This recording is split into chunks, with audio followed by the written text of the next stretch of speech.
This episode is brought to you by CarterComics.com. It's your one-stop shop for all your comic needs, whether it be graded or raw. Carter Comics has got it all. All you gotta do is go to CarterComics.com, fill your card up with all their amazing comics. Use the discount code FREAKNET, FREAKNET. Save you 10% at checkout. Not only on their website, but also at their eBay account. And the link to eBay can be found on their homepage at CarterComics.com. Again, CarterComics.com is your one-stop shop for all comic needs.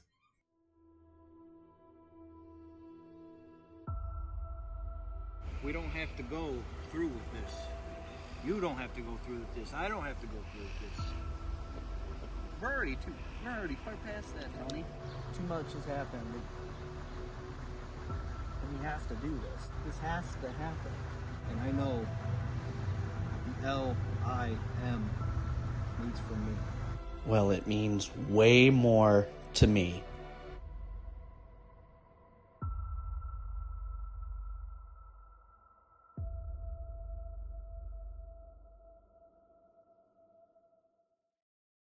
It's time! It's time! It's JFW time!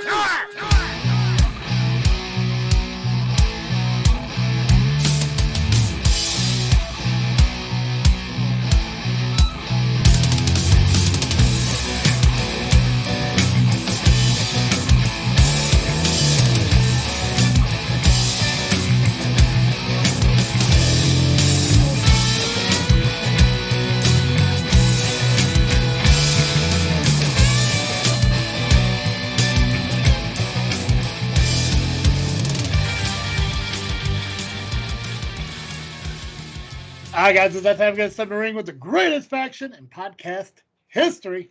JFW Wrestling, the JFW Podcast, hosted by Travis D. And I think I'm still the faction slayer, Nubby, the Amazing Turtle. And I'm definitely still the LIM beer drinking champion and definitely still the leader of the lovely intoxicated men, Pacman. What's wrong, Nubby?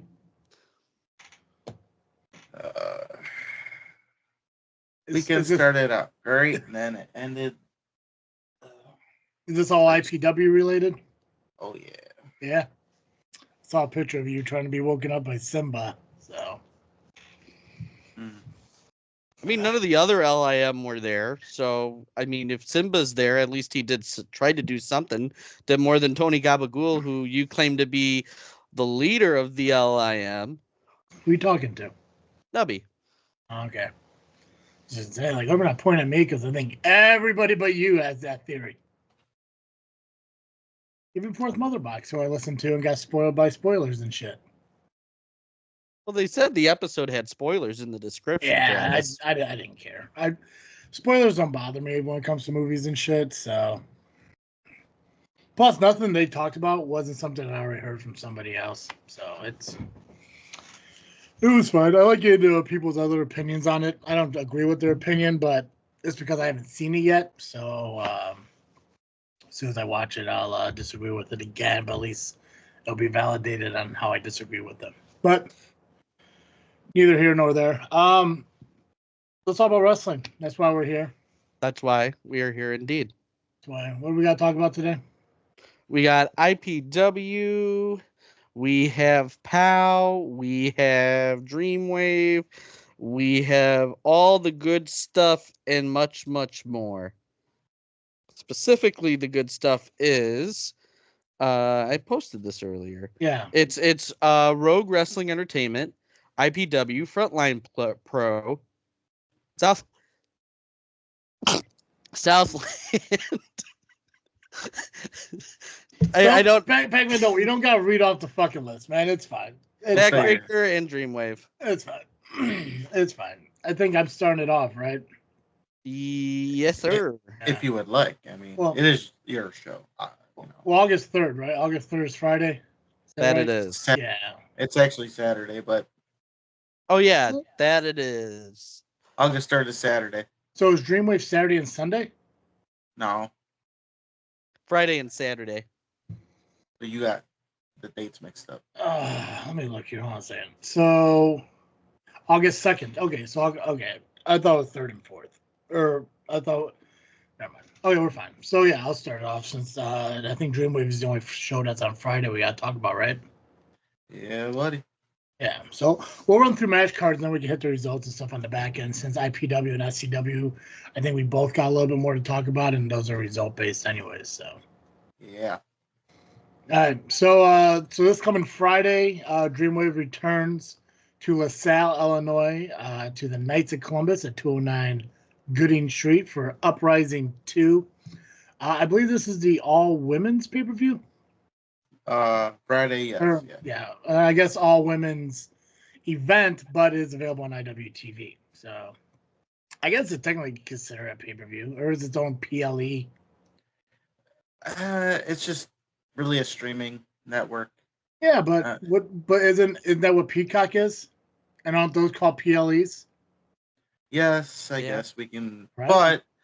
But WWE also airs on regular TV, whereas Dreamwave was only on IWTV, so it's just a way to watch. It's not necessarily considered PLE. I mean, maybe I the guess women's, yeah. Let's see, it says IWTV Live. Yeah, So I guess we'd call it a streaming live event. right. An SLE. Yes. Cool. Sure. SLE. Muted. There we go. A SLA. No, SLE. You're a slow. Yeah, you're That's quite the rude. slut. I am Mr. Just mute yourself for a minute. All right. So Uprising Women Athletes 3 is Friday, August 2nd, 2024, live from the Knights of Columbus at 209 Gooding Street in LaSalle, Illinois. Pre-show meet and greet starts at 5 p.m. in the lobby / parlor level. The main show's doors will open up at 6 p.m. with the bell time at 7 o'clock. Rough duration of the time of about 3 hours. Tickets are available. Go to DreamwaveWrestling.com and see what tickets are still available for the event. Current matches scheduled for the event is going to be Maggie Lee, who is the current Dreamwave Women's Champion, putting her title on the line against Megan Bain. We got Rebecca J. Scott, who is the Uprising Alternative Champion, putting her title on the line against Hyen. I believe that's pronounced right. I don't know. Sometimes I nubby this shit. Brooke Havoc will be going up against Kylie Ray. Jaina Kai will be taking on Kylie Alexa. The Hale twins will be going up against Erica.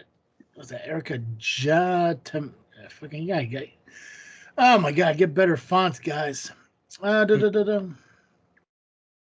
know. It's Erica something and Ali Janora Lion, whatever. I don't care. I tried. Shazza McKenzie's taking on J-Rod. Okay. Almost got through it perfectly, except for that one fucking font. I don't know who fucking makes these posters. They got to do a little bit better of a job. I want to be able to read names. I don't know who the hell put somebody's name behind their head. Well, I'm not going to pick it. I'm not even going to pick them apart. That's not fair of me. Dreamwave Championship Wrestling is also on Saturday, so it's a two-night event. As they will also be in LaSalle at 209 Gooding Street, the Knights of Columbus, on August 3rd for Dreamwave Wrestling's Those Summer Nights, also an SLE. Pre-show meet and greet is going to be at 4 p.m. Main doors open at 5 with the bell time at 6. Roughly about 3-hour duration time. Again, DreamwaveWrestling.com. You can buy your tickets there for what tickets are still available. Dreamwave champion Connor Hopkins is going to have an open challenge. We're going to have an alternative title match with Mustafa Ali, who's the current champion, putting his title against Marcus Mathers, Stephen Wolf, and Ariel Van Gogh. Minoru Suzuki will be going up against Vic Capri. Santana Jacobs is going to be taking on Danhausen and Bobby Orlando in a triple threat match. Santana Jackson, Michael Jackson? That is the Michael Jackson guy. That's interesting. Awesome. Is that the original one that's been wrestling? I don't know. I mean, dude's wearing a glove, has a hat, wears glasses. I mean, we've seen one before, but I just wasn't sure if that was it's the same guy that's That like I'm not- everywhere. I've never seen a Michael Jackson wrestler. Never. I seen clips Yeah. of him. He did like the moonwalk and then DDT shit and all that. I'm gonna guess this is probably him. I mean, I know Dreamwave is very known on bringing big guys and well-known people in. So, I mean that wouldn't pass me. I mean, I won't be surprised by that. And then tag team championship will have the Hype versus main event, but MANE, not MAIN. So solid.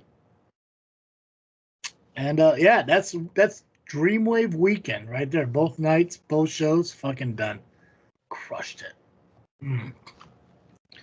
Cool. All right, somebody else talk. I guess I'll take it.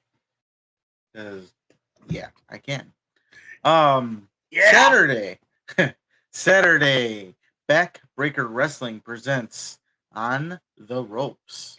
Oh, and also thank you to Backbreaker Wrestling for liking our posts on Facebook for us promoting your show. I wish more people would do that. Well, let's assume they listen to the show too. We don't know for sure. Well, those who don't can fuck themselves, but Right. They Well, can. They don't have to, I should say. Backbreaker Wrestling, if you do listen to our show, let us know and promote us a little bit more. that's right. You're my favorite now. You are not my favorite. You are number one. You are our top fan. That's right. I acknowledge you, Backbreaker Wrestling, as my top fan. All right. As I said, August 3rd, which is this Saturday, it'll take place at the St. Mary Hildebrand Hall in 525 North Lafayette Street in Griffith, Indiana. Doors open at 5:30 p.m. Bell time is 6 p.m.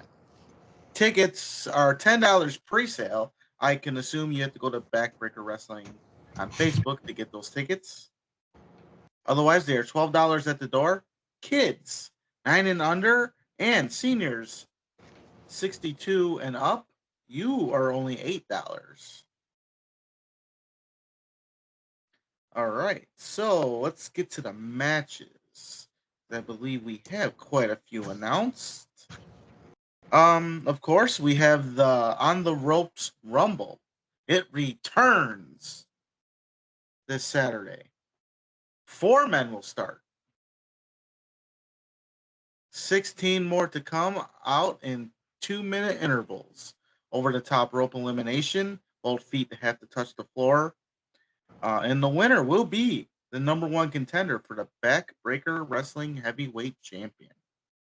I like that. I like starting out with 4 instead of 2. That's nice. Yeah, it's different. Yeah. Are you in it? No, I'm not booked. Why not? I'm not booked. Come on now. Would you go if you were booked? I would. Well, actually, maybe not. Because Betty Cena will kill me. Because we got to go to the... I'm just saying in general. Oh, yeah. If you were booked in advance and saying, hey, man, we'd love to get you on the show, on September, blah, blah, blah. Yeah, I'd go. Come on, Backbreaker. I mean, BJ Porter was trying to get me there as an official when I was still an official. Yeah, but you're not doing it anymore. No. Starting January 2nd, you stopped. Until January 6th when he resumed. Oh, that's right. Right. That's right. Twin Turtles, fucking, people need to book them turtles. Yeah. Or the Cowabunga crew. I'm not quite sure where you're at yet. It's in the works. Evolution. Yeah. Process. Twin Turtles, we know have happened. We've seen it. We have. Yeah. Yes. We know they could be MCW bound, Backbreaker bound, IPW bound, Rocket Pro bound. I mean, fucking yeah. It could happen. Fuck yeah. This title shot, however, will take place in November at Mega Clash. So whoever wins this Rumble has to wait till November. Is Mega Clash? I'm guessing that might be their WrestleMania. I assume so. It's pretty mega, and they clash. So. Ooh, solid. That was a Pacman thing if I ever heard it. That was such a Pacman statement. Yeah, it was. Yeah. Oh wait, they do wrestle. Hey, and I don't have to mute myself this week. I almost forgot. I was still kind of stuck in the my face from last week when I was still on pause for 10 minutes. Backbreaker Appreciate it. Wrestling. Yeah, I man. was a little slow on that button. He just wants to hear himself fucking talk. It's like, Yeah, no, he does. this Yeah. isn't fucking fourth mother box. You're not fucking Kyle. Come up with something to fucking say, and then you can fucking talk. Continue breastfeeding your championship. All right. There you go. All right. The Backbreaker Wrestling Heavyweight Champion Richie Rothschild will defend his title, and he gets to pick his challenger. Interesting dynamic. He is So it's like a reverse open challenge. yeah. Ah, solid. He gets to issue a challenge and pick his opponent. Solid. That's I think that's how the beer drinking championship works. Fucking Gabagool wants a challenge for it. Nah, I'm gonna go defend it against a sober guy. He'll be okay. Or this tree over here. Yeah. So, again, I want to stress with that. Yes. Gabagool put himself in that position where he can't challenge for the LIM title. I would have given him a shot in February. Yeah. But again, Double J figured out what I was upset about before Gabagool did, and I still don't think Gabagool quite gets what I was exactly upset about with that. You do understand, though, and you keep saying this, like you're the leader of the LIM.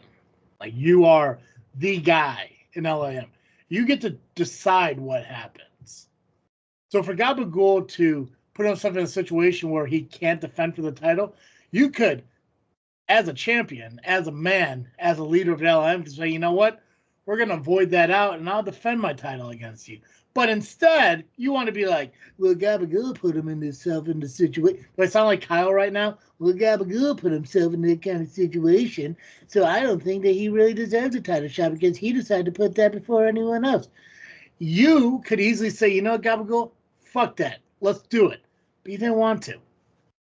I could do that, and you're absolutely right. Yeah. But here's the thing with that. Gabagool let his own emotions get the better of him and told Danny that he would not be able to challenge for the LIM Beer Drinking Championship if Danny beat him in March in a beer drinking contest, which Danny did. And as leader of the LIM, I think it's important that, we hold people to their words and what they meant. And I think Gabagool meant that he was not going to be able to challenge for the LIM beer drinking title since he lost to Danny. So I'm holding him to his word because, again, that's what he said.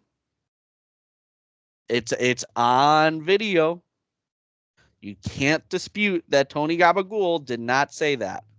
Oh, I'm not disputing it. I'm disputing the fact that you won't just waive it to stand up like a man. Why would defend your I? title. Exactly. Why would you? Why would I? Exactly. Why? Exactly. I assumed you want to do it because you wanted to show people that you're not afraid, that you're able to put it up against all comers. But why would you want to do that? I get it. I get it. You prefer to defend it against a sober person or a designated driver or somebody who can't afford it because their wallet is stolen. I get it. I get it. You don't want to put it up against actual challenge. That's why I did not know when I challenged you for it that there was this weird ass rule where you have to be an LIM member because that was never mentioned until after the challenge was made. But I get it. You don't want to fight or put it up against somebody who can take it from you. And I get that. And I can respect that because that's how you're going to remain champion. The thing is, it's like I'll give Tony Gabagool, his due. Sure. That in his own way, he has stepped up with certain things within LIM. That's right. However, the thing about being a leader is people hold you to your word. Yeah. When I say something, when I make a promise, I keep my promises because that's what leaders do. That's what top fans do. Okay. And Keep if Tony wants to be a leader, he's got to stay true to his word. Keep and in if mind that means that not defending the title, not going after the title, so be it. keep in mind, you have over a year on this podcast. And I have every recording of every show that we have done. And by saying that, I could easily go back and start listening to some old shows, and I could find some shit that contradict your idea of keeping promises. I did keep my promise with the diss track. It was a little later, but I was dealing with a lot with the idols. Gotcha. Yeah. In all fairness. Gotcha. But I did keep that word. I'm just saying, for coming from a guy who breaks promises many, many times, I could easily find some that you have broken. So I'd be careful by saying I never break promises. People break promises all the time. I challenge you to find some stuff where I've broken promises. Cool. If I find one, you avoid Gabagool's statement on never fighting for that title. Absolutely not. Oh, okay, gotcha. Absolutely not. Backbreaker Wrestling. Out of the question. All right. On to better stuff.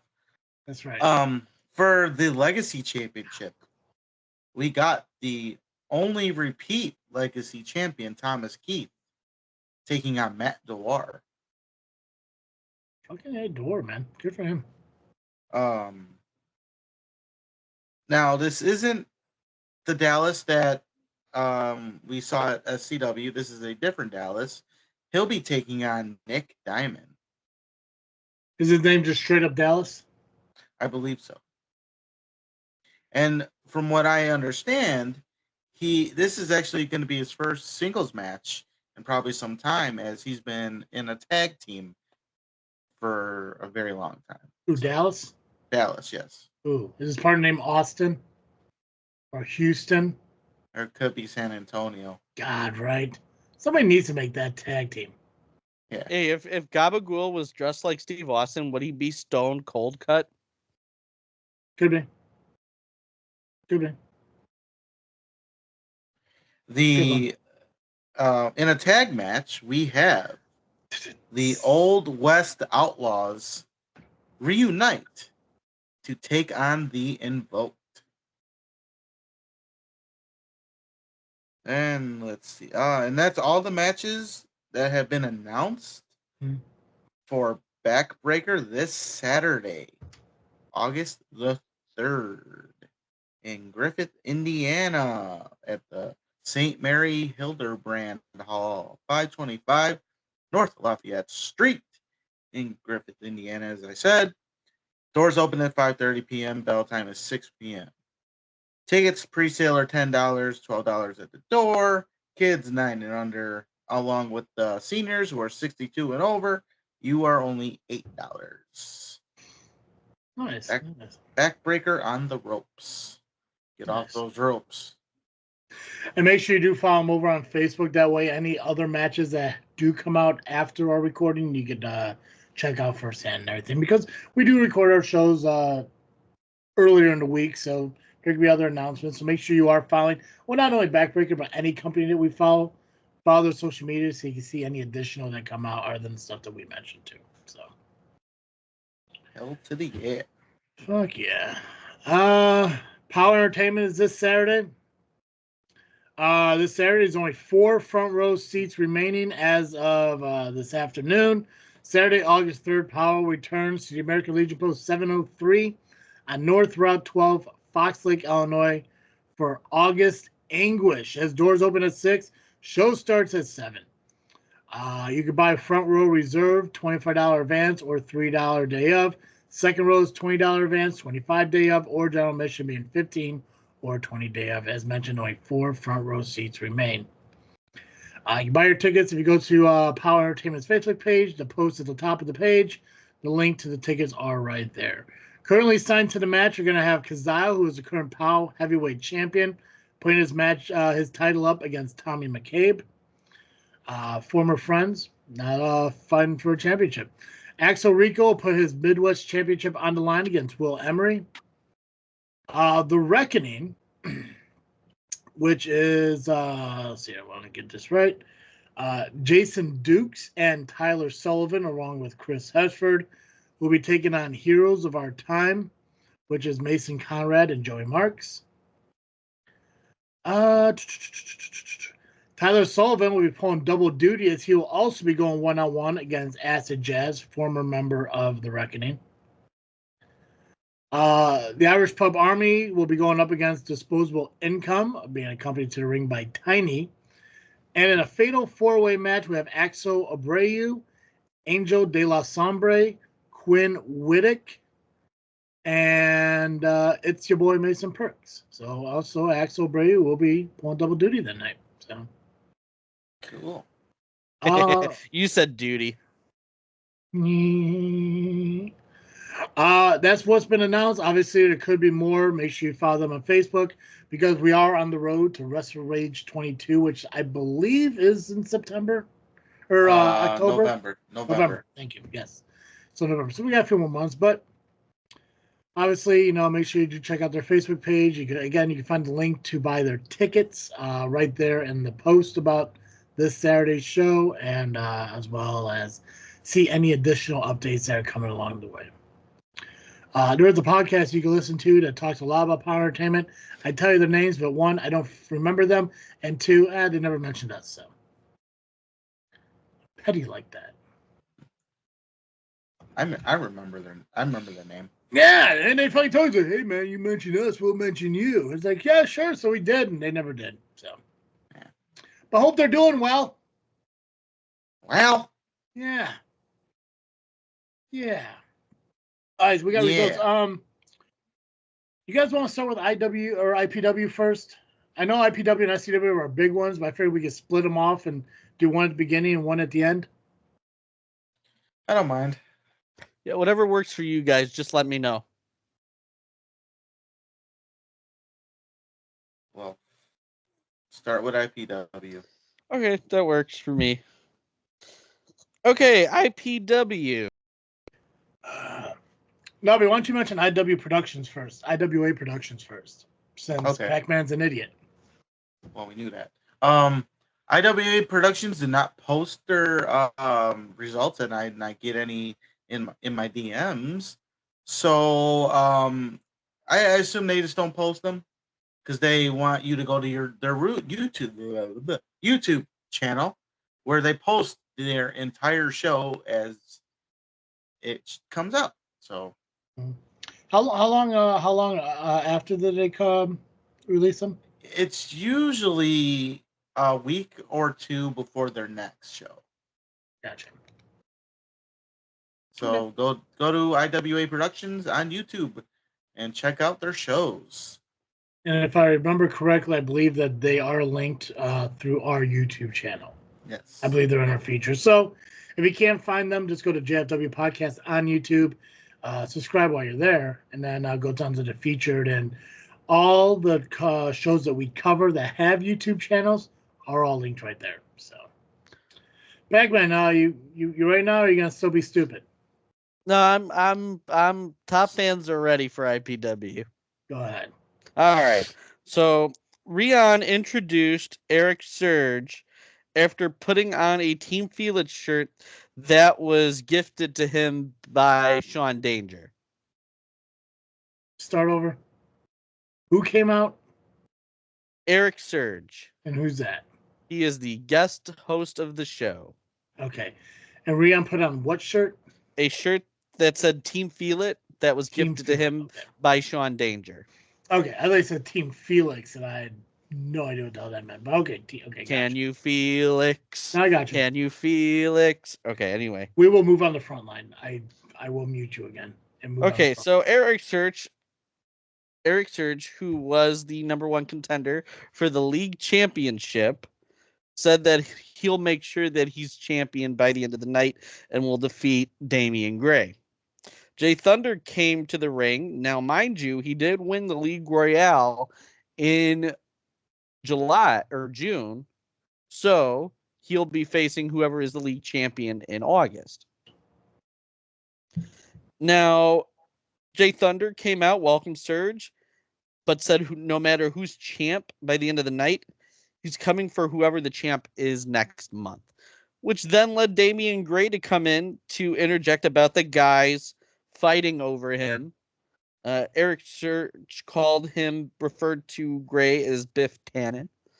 And Rion sends Gray to the back to try to keep the peace and told Jay Thunder to stay in his eyesight.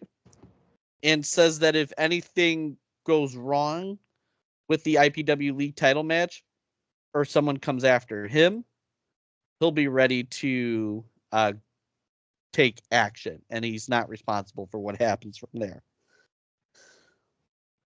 Then we had Corey McHenry coming out to defend the alternative title in a 4-corner scrambles match.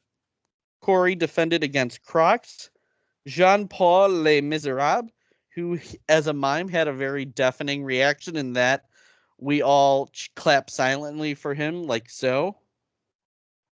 He also got some of the loudest chants of the night, in that we mouthed the various chants as well.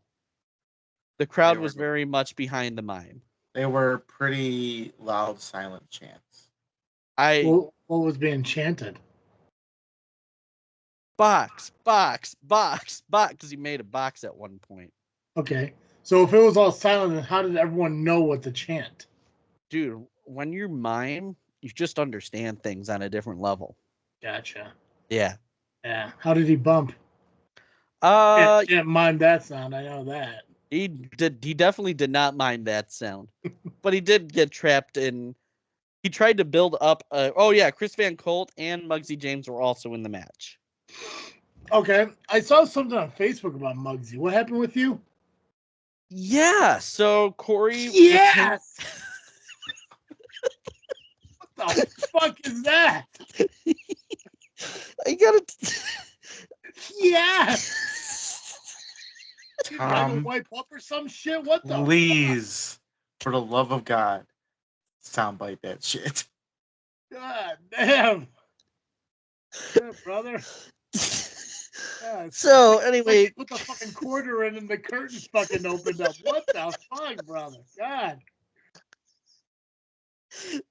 Holy hell. All right. So, Corey retains his title. Okay. During the match, Muggsy had his head smacked by the belt. I think he was DDT'd onto the belt. And after the match, Muggsy kind of walked around in a daze, a bit confused. Walks out of the ring, and I went to go high-five Muggsy. And Muggsy told me angrily to put my hand down. He was still kind of in a daze and confused. And I was like, confused. And next thing I know, I'm on the ground out of my chair as Rion's standing over me. And I got punched in the face by Muggsy James. That wasn't funny. I could have had a concussion. My arm was a little sore from today. That's not funny. Is there a video of that somewhere? I need that video. I need that video. Fucking get a hold of Richard. Get me that video. Well, Richard wasn't there. He was not there. Oh, that's right. I saw something on posted on Facebook like, but people will be happy we're not there. Whoever got it. If it's fucking Lincoln or get a hold of Ched or fucking Stevie, somebody's got to have that fucking footage. I think eventually LAM is going to have that footage one way or another. So, well, we'll find it. I know the leader will have it. So, Gabagool will get on top of that. So, yeah, I'm sure he does. Anything. You got punched in the mouth. I did. It was a good moment. I just wanted. It wasn't for me.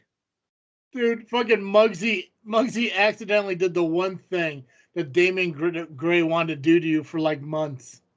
That's fantastic. I mean, he did apologize to me later in the show. Yeah, I saw something on Facebook with him fucking with a gun in Malort. What the fuck is that? Yeah, he was downing Malort all day. That's how he apologized. Oh, God, that's so gross. If he didn't down Malort, he wouldn't apologize. So it was a drunken Muggsy that really. I didn't know. Yeah, I'm just. I didn't know you could be drunk off Malort. I'm just confused by the whole situation, to be honest with you. I mean, the show is a little fuzzy, but I took the best notes that I possibly could. I'm sure you deserved it. Yeah, I didn't. I just wanted a high five. I was. You had to have for Muggsy. I was rooting for Muggsy. No, I'm telling you, he was in a daze. He seemed a little confused. knocked me on my ass, knocked me out of my chair, and then at intermission came out and, apologized and said that he was mad and not acting himself. I don't know what's going on with I mean, Muggsy. you do have a punchable face, so. Yeah, you do. No, I have the face only a mother could love. And I've been your mother. Yeah, now your mother. She made me a very nice pulled pork today. Yeah. I'll have Yeah. you know. Just to get you away from her. You know, That was- the fucking that's not weirdest nice. ass thing. Side note about fucking Pacman's mom, a little bit weird. So she shows up in my fucking Facebook feed all the time because she posts about everything under the fucking sun. that is And there true. were these, and there was like these, I don't know what the hell they are, but they're like filters that like she like posts out there, and I'm fucking looking at this, and I'm like, God damn, who's this fucking hottie? And it just ends up being fucking Pacman's mom on these fucking filters and shit. And I was like, well, hell's bells, brother. I mean, I could be like, oh no, what the hell? But like, I'm just saying, like, fucking kind of cute, you know. I'm just saying, Don't you ask. Don't you ask. I'm just saying, if she was closer to my age, yeah, probably. I see. Yeah, I got punched in the face by Muggsy yesterday. That was a thing that happened. You probably fucking deserved it, bro. I didn't do anything. I mean, yeah, I took my brother's wallet. I've had my issues with LIM, but like I've never done anything. I haven't done anything to Muggsy. I've always cheered him on, no matter where he's been. Rocket Pro, IPW, anywhere I've seen him, I've always cheered him on. I'm still kind of confused by everything. I guess it's just I'm gonna keep my eye on him though. The good one? Yeah, the good one, preferably. Perfect. Then we had Joey Dalton's open challenge for the Second City Championship, which was answered by Dizzle Tracks. Which before the match, Ref Kevin, pulled out a flask and shared a drink with Dizzle. Which also shows why Kevin is my favorite referee. And Joey Dalton retained against Dizzle Tracks.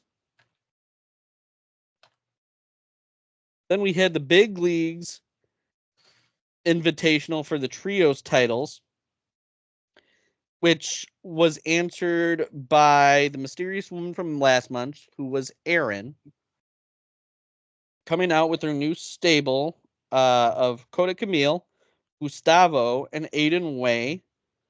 They are called Reprisal. And the workhorses at this point were watching from the back and started. Just saying, just saying, your mother. If your mother walked by looking like that, I'd be like seconds away. Hey, what's up? I'm just saying, fucking hey, dude. Oh, damn, look at that one. Tell me, fucking Nubby, be honest.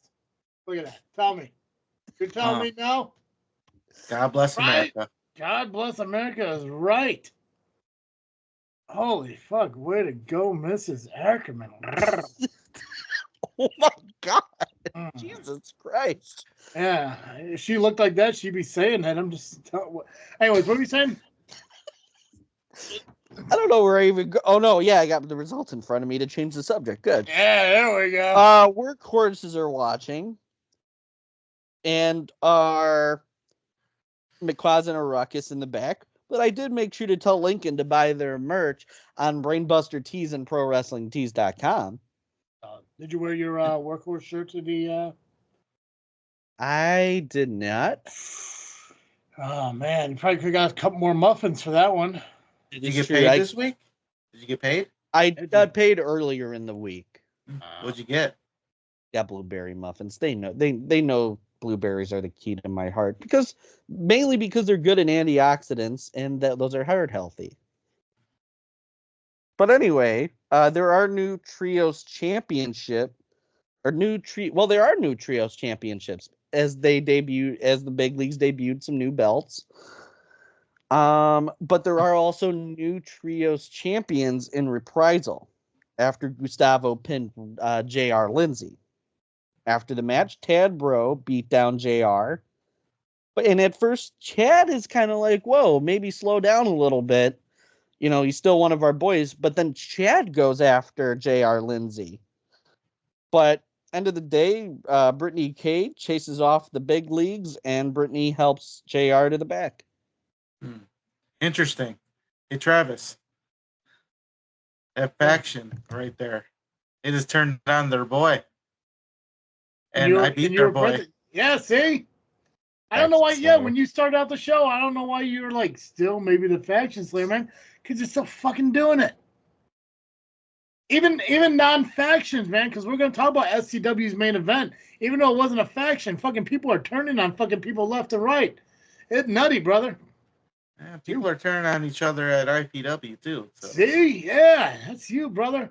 Well, this one wasn't me. You don't know that.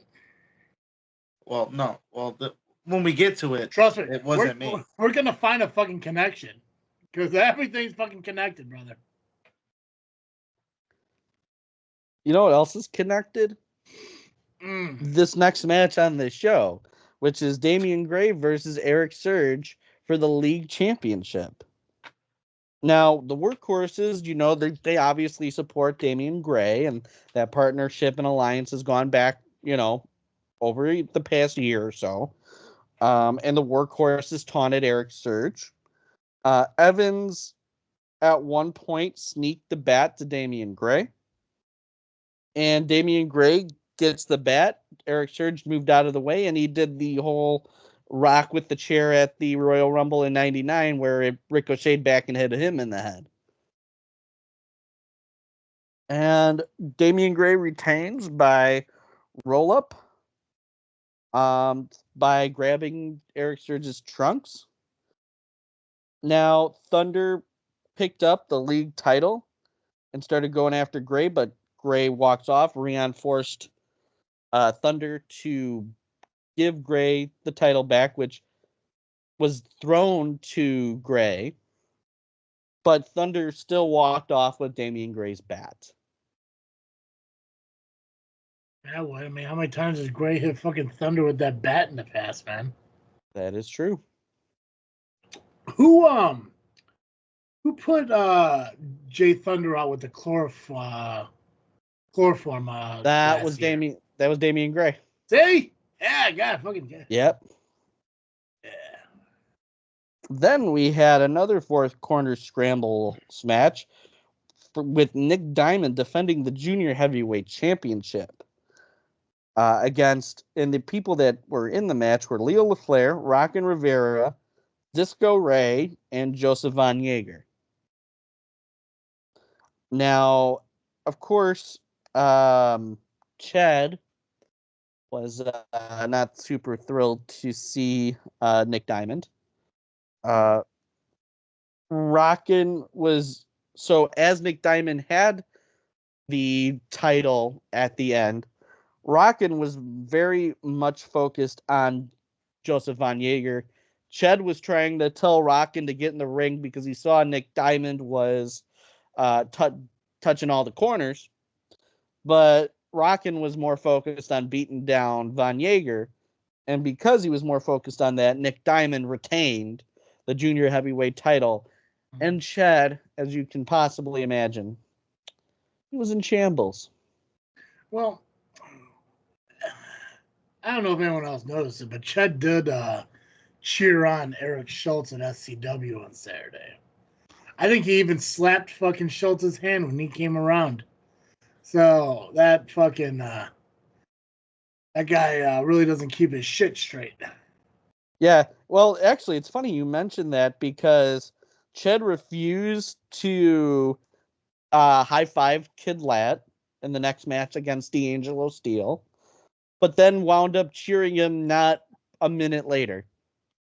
And this was for the C3 Ultimate Championship of D'Angelo Steele, who retained the title by hitting Kid Lat and causing a disqualification. Obviously, titles do not change hands by disqualification.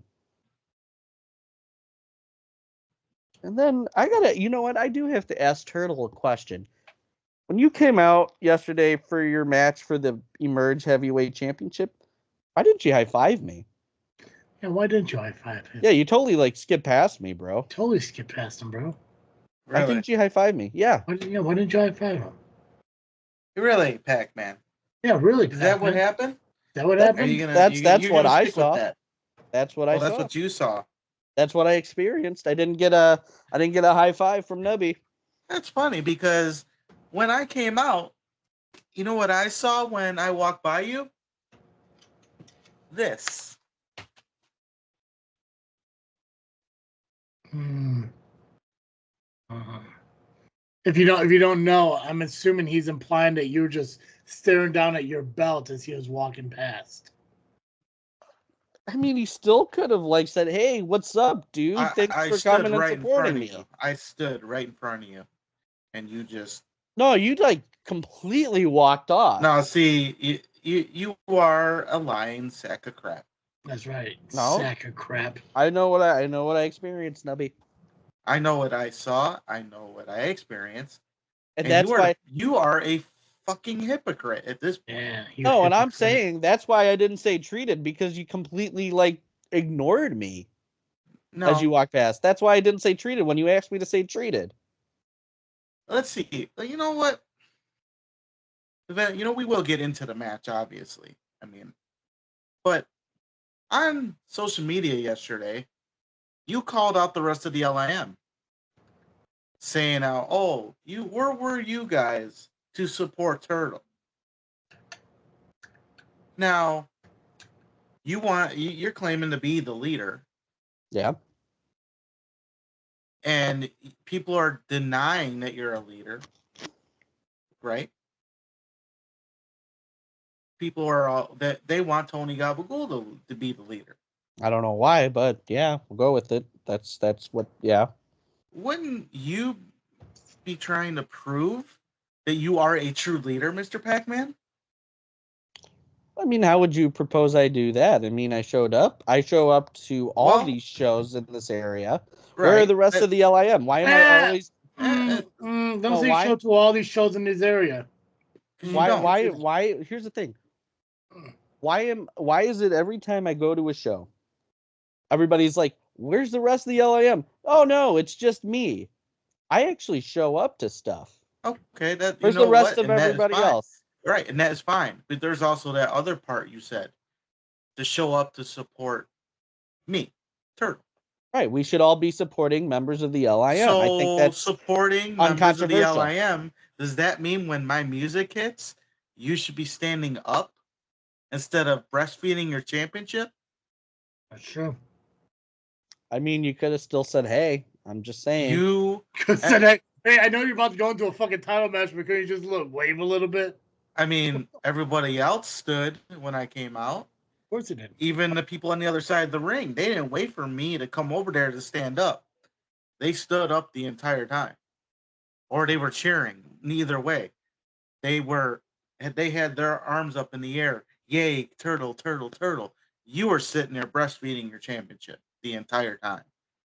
Well, first of all, what kind of true supporter are you? You should have been standing up the entire time. You should have stood up. You should have been cheering when I walked out, Mr. Supporter. Yeah. I mean, I started a chant against animal cruelty, and Yeah, that was to support you, because okay, you got to tell me. So, okay, Paragon beat you by submission. You had that mask guy finally reveal himself. Who was he? So we're just gonna completely skip over everything, and I mean, No, I'm asking a genuine question. I understand that, but see, you're skipping right to the end here. There's stuff in between, like well, wait, I did beat him down a little bit. I did have some offense, quite a lot actually. There's more than that dumbass picture you posted where, see, that was the beginning of the match. I got kneed in the face and I went down. And I believe I was in that match for about another 12 to 15 minutes. But you don't want to show any of that. You only show the narrative, your narrative, that me on the ground. No. Here's why you're my profile picture and why I posted that picture, that other picture. I wanted to show the rest of the LIM what they were responsible for. Because had they been there and had they had your back, because you do feed off the crowd, you do feed off the rest of the LIM during your matches. I feed off Turtles the kill entire you. crowd. We start that chant. That fires you up, and you feed off the entire the whole crowd, other than you, even Ched was cheering for me. But we're did nothing but sit on your ass. You did nothing other than show 2 pictures of me down. Is to that show supportive? the rest of the LIM. No. See, that no. we need to You're just support you. trying to show your side of this bullshit narrative that you're a top fan, that you're a leader. You ain't leader of shit, Pacman. And this is why Tony Gabagool is the leader. But was Tony Gabagool there yesterday? No, and neither was Double J, and neither was the Simp. But you know what? There you go. I was there. Did nothing. They would have done something if they were there. That Exactly. is the key. Exactly. And because they weren't there and they couldn't do they didn't do anything, that made the situation a lot worse. But everybody else to stand did. behind our rest of our LIM members. I was there to support you. Even You didn't with our support issue, me. I was there to support you, believe it or not. You are worse than a politician. They weren't there to support. You are up there with Damian Saint now. And Joey Roth. You only can care about your narrative and the story you want to tell. When in reality, everyone else was cheering my name. Even Ched, who doesn't all the time. Let me ask too. I did check on you after your match to make sure you were okay. No, you didn't. I did. No, you didn't. You know who came to my rescue or came to get me out of the ring after laying in there for 10 minutes? Steve and a referee. You did nothing but post pictures of me down. To show the rest of the LIM what they caused. They didn't cause nothing. Them being there or not being there did nothing. It wouldn't have gotten to that extreme had they been there. It still would have gotten to that extreme. Hold on. How would Double J, Gabagool, and Simp being there prevent anything from happening? Nubby feeds off the crowd. The LIM dude, is very loud. I've been to an IPW show when Nubby's out there, and that crowd is always loud for Nubby. So your belief is, with these 3 men, if they would have been there cheering on Nubby, things would have been different. Could have very well been. Nubby, do you believe that? That is the biggest bunch of bullshit I have ever heard. And I listen to Damian Saint talk all the time. It's one thing when you can build yourself up from the cheer of fans, but if you're blindsided or done wrong, that's not going to be overcome by a fucking fan. It's just not. I mean, I'm sorry, but and besides, man, the fact that it happened, you were there, that's actually kind of worse by saying it happened because somebody wasn't there. Yeah, you were there, Pacman. Yeah. And you did nothing. You sat there on your ass. You just watched it happen. You watched it. You watched it happen. I got punched in the mouth. I was okay. You know what? And you deserved it at that point. You were too busy looking at the bullshit title of yours while everyone else was cheering for me. So, there you go, Pacman. It's not Double J. It's not Simp. It's not Gabagool. And you know what? I don't even put it on you. You know who I do put it on? Myself. Because I allowed who I thought was a friend of mine get in my head. I just realized in that moment that my friend, who also helped train me in this business, got me my first match was the guy jumping me the last few months. I was in the middle of winning that match. I would have won that title. I had Paragon in the corner ready to be shell shocked. Then I hear Strychnine, his voice. And then he put that mask on. And I allowed it to distract me. And then I got speared. And then I had to tap out.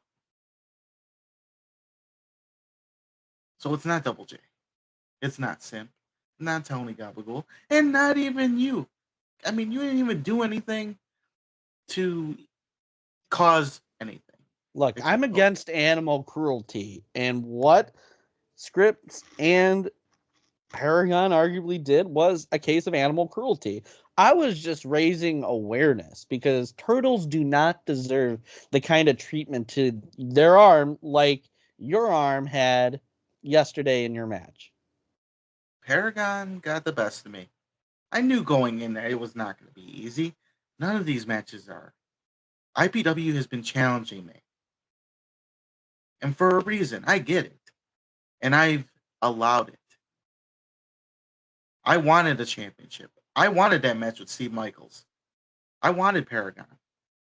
I asked for challenges. I didn't care. I don't care who it's against. But to see my friend be the one that's been jumping me, using pizza against me, that distracted me. And what am I supposed to do with that? I guess you could say you're betrayed by two friends yesterday. I guess I could say that. And the fact is, like, I've been getting challenged, and I might have been getting my ass beat, but I've been holding my own. That's right. You never back down. You never fucking back down. I never backed down. Never fucking back down. And I went about 20 minutes with Paragon. Got my ass beat, but I fought back too. See, there was a lot of stuff in between those pictures that you posted. Now, where do I go from here? I don't know. My shell is broke. He did whip you with the chain. Like his heart. Yeah, that too. My heart got broke. My spirit got broke. I don't know. Yeah. And I'm just going to say this to IPW right now. If this is what's going to keep happening, don't book me in August. Don't put me in a match. I will not be there in August. Way to go, Pacman.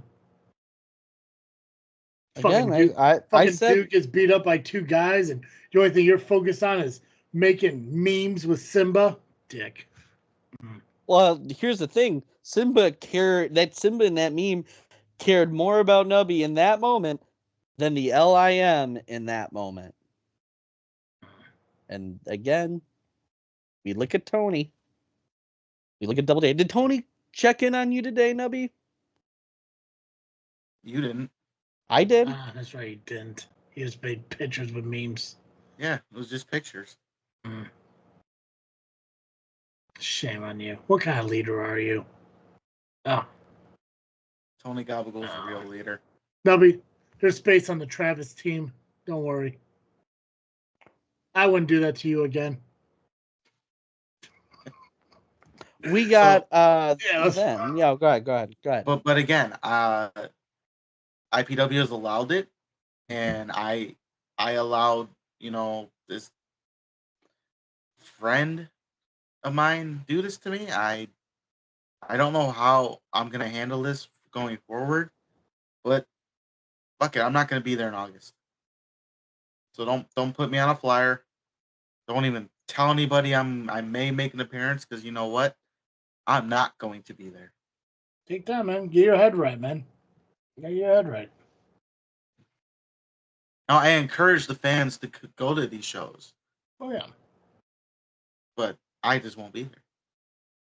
And I encourage the LIM to start showing up to these shows so stuff like this doesn't happen. I'm sure it'll still happen with or without them there, but yeah. I mean, how do you explain me losing the Chicagoland Championship in front of the entire LIM? That's true. Should I blame you guys for that? Yeah, and you also lost your job. I lost my job. And wait, you were in the crowd. Oh, yeah, you were there, along with the entire LIM. Yeah, because I didn't hire you until the second half of the season. Huh. Answer that question, Pacman. I mean, we did start a petition for you to get hired back. Right. Yeah, But what happened? But if What the happened power that of the night? LIM is so strong, he never would have been fired to begin with. So maybe you guys are just trying to correct your own errors. I mean, I won the match, but where were the LIM when I got fired that night? When I got beat up? You cared more about Steve sitting in a chair than you did about Nubby's fucking livelihood. We made a petition. We got it passed around. What happened when I lost to Damian Saint? LIM was there. Just watched it happen. Just that time you couldn't do anything because I was in the back preparing for an interview. Right. Oh. So is it the LIM's fault that I lost? Here's the thing I'll say. You know, if I was out there with them, maybe you would be the sole general manager of Rocket Pro Wrestling. If I was out there with them, maybe I would have seen this masked figure that I could have warned you about. Because I was so busy, I wouldn't have been able to see it. If Gabagool was out, there, how would the masked figure on the other side of the ring? How would you have seen it? But you were there yesterday, Pacman. That's right, you were. You just let it all happen. You're making it all you. That's right. But you did nothing yesterday. I'm putting it all on the guy who really wants this leadership position so bad, Tony Gabagool. It's all on him. It's all on the rest of the LIM too, but it's specifically on him. Because, again, if I would have been in the crowd in May, I have a new responsibility now. I love it. Don't get me wrong. Yeah. But if I would have been out there in May, maybe I'd have been able to see and have an eagle eye view that maybe there's something wrong on the other side of the ring. Well, I don't know how Tony would miss that. Tony, it was second in command, effectively has become sort of at Rocket Pro shows, the acting leader in the crowd while I'm in the back. And he should have seen that. So that's on him. You putting blame on everybody else. It's weird because aren't the whole concept of leaders is to have the followers follow them? And when things aren't going right, you pin the responsibility on people. If you were a better leader, people would follow you to IPW. I think I'm doing a pretty good job. Got nominated. Then why aren't your members going to IPW? We got nominated for 7 Nova Awards last year. Yeah, see, and you keep doing that shit too, man. 7. You keep doing. Okay, here's the thing, and let's be honest about these fucking Nova Award nominations. Okay, you got 7 nominations because you just keep adding people to the fucking group. And what? Because you chanted something? It's because they don't have enough chance to fucking fill the fucking ballots and shit, man. You can't take credit for Nubby's, feud of the year. That's not an LIM thing. That's a Nubby thing. And for you to take credit for that is kind of fucking petty. Just like fucking what did Maximus Orion get Superstar of the fucking year? Cool. The owner got put on the fucking ballot. But you can't take credit for the LIM for that. That's not the LIM's nomination. If he wins, he's not winning on behalf of the LIM. He's winning on behalf of Maximus Orion. Just like if Nubby and Damian Saint won Feud of the Year. Nubby's winning on behalf of himself, not on behalf of the LIM. Just because you have your gross little fucking perverted little fingers in every little fucking nook and cranny of Rocket Pro Wrestling doesn't make every nomination of somebody who's associated with LIM an LIM nomination. That's like me sitting here saying, like, well, goddamn, I guess this Freakness Studios has 5 nominations. I don't do that because I'm not going to take credit and stuff away from the work that Nubby did to put over my own shit. That's a bad leader. That's a bad fucking leader. Now, again, the reason why we had advertised that is because we're trying to support all members of LIM Badly. who have been Now you inducted and are. hope Yeah, that people now are you voting are. for them. How often Even is with our How differences often with is Nubby Nubby, recognized as an LIM member? When it's convenient for you? Oh, Nubby got beat down at IPW. Well, if the LIM was there to support the LIM wrestler, oh, LIM. Okay, cool. Nubby is nominated for. Well, now that Nubby's representative of LIM, now we have another nomination. Oh, okay, but there's an LIM podcast going on and no fucking Nubby. you have to. You acknowledge Nubby as a fucking LIM member when it's convenient for you to acknowledge Nubby as an LIM member.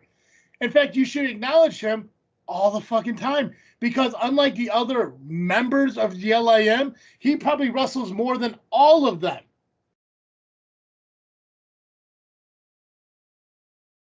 Again, we're just supporting our members of the LIM.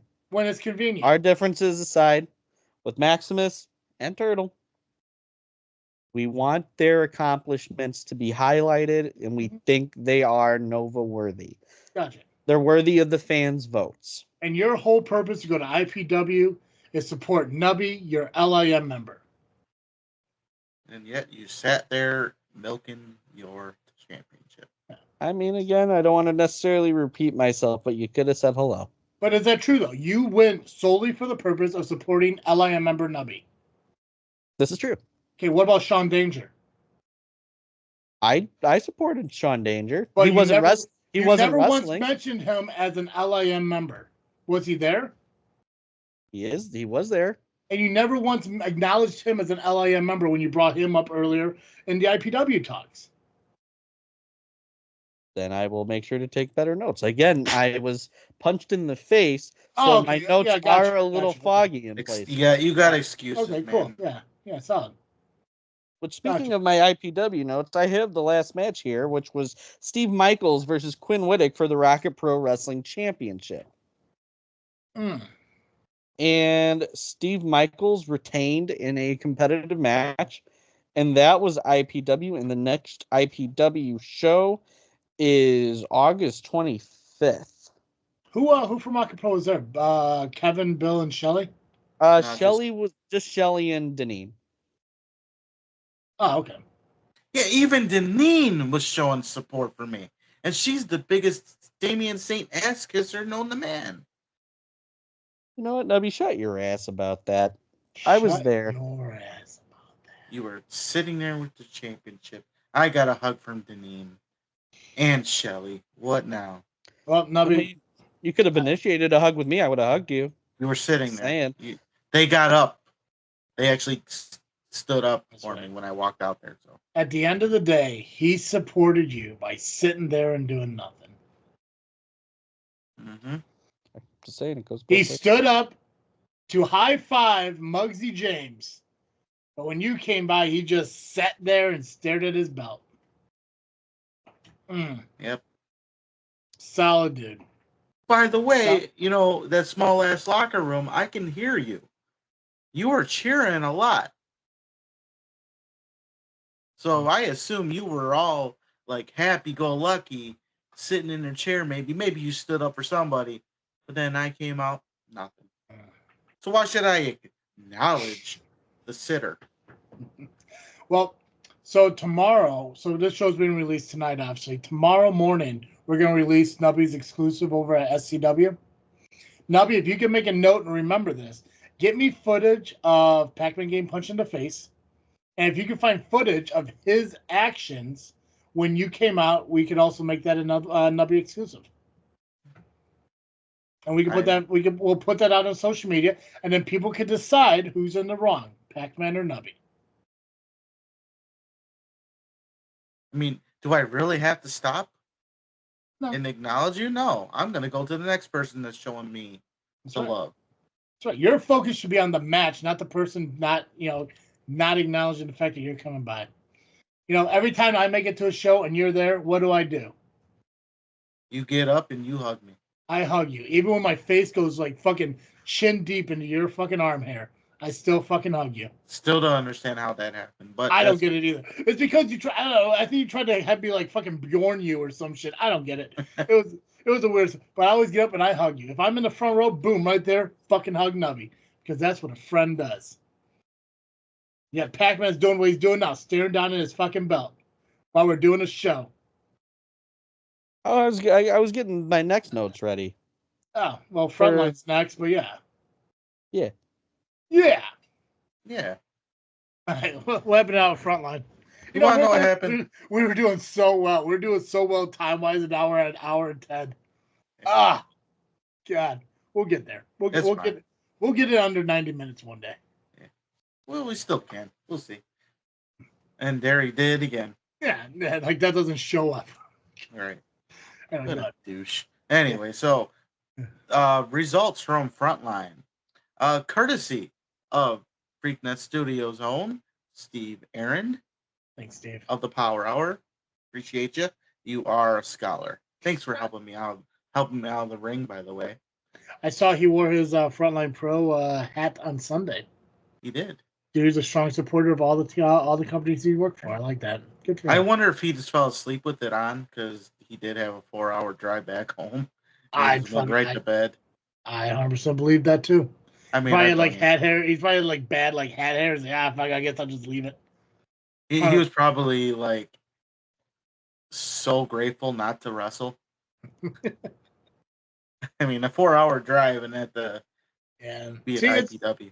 It's one of those things like if I ever go to a trip, if I ever do Frontline, or even if I pray to God I make it to a Phoenix Pro Wrestling show one day because Paul has been a huge supporter of the show for years.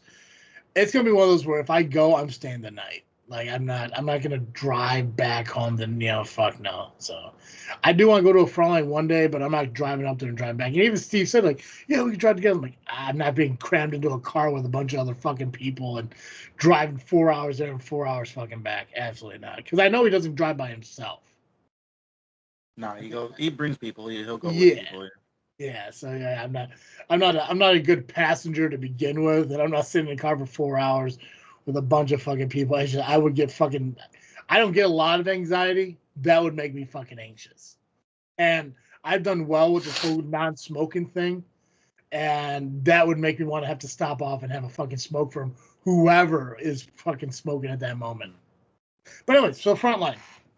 So yeah, Frontline happened, and from what I understand, every championship for the first time ever in Frontline Pro changed hands in one night.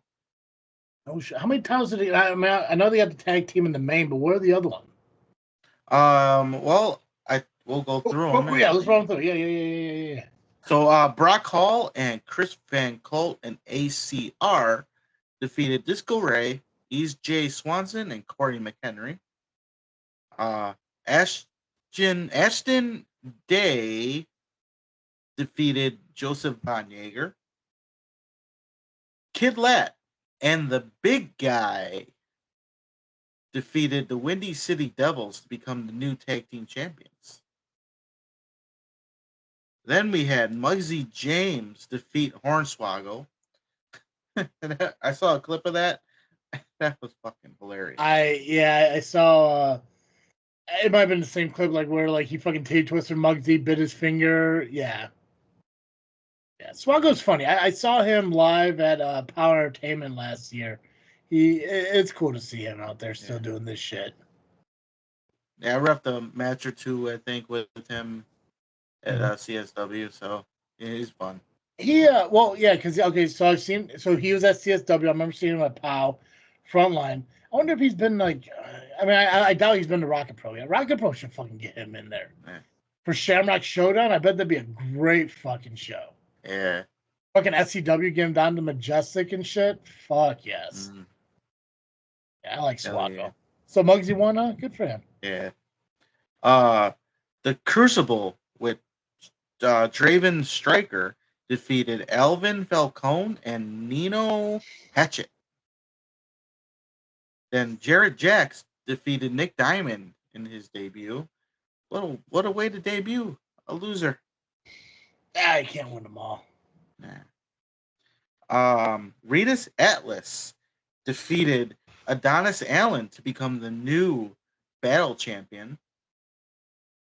Then Ben Evanson defeated the creator, Ben McCoy, to become the new Frontline Pro champion. Oh.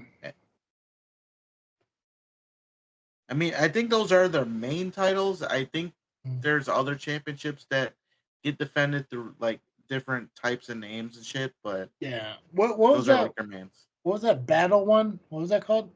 It's called just the battle championship. Is that like I their mid think Carter? I take it the ICE or yeah, Genesis. Gotcha. Okay. something like that. Yeah. Cool.